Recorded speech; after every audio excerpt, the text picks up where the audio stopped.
شروع کرتا ہوں اللہ کے نام سے جو بڑا مہربان نہایت رحم والا ہے۔ رسول اللہ صلی اللہ علیہ وسلم نے فرمایا، اسلام کی بنیاد 5 چیزوں پر قائم کی گئی ہے۔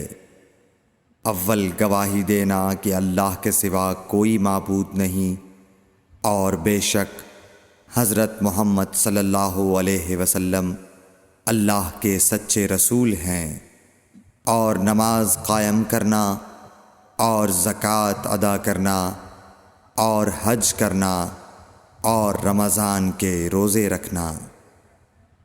صحیح بخاری حدیث نمبر 8۔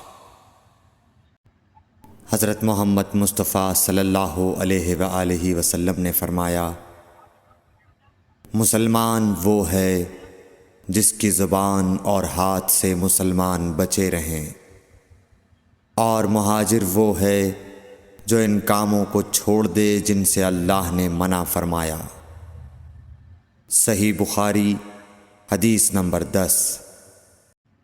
ایک دن ایک آدمی نے حضرت صلی اللہ علیہ وسلم سے پوچھا کہ کون سا اسلام بہتر ہے؟ فرمایا، یہ کہ تم کھانا کھلاؤ اور جس کو پہچانو اس کو بھی اور جس کو نہ پہچانو اس کو بھی، الغرض سب کو سلام کرو۔ صحیح بخاری حدیث نمبر 12۔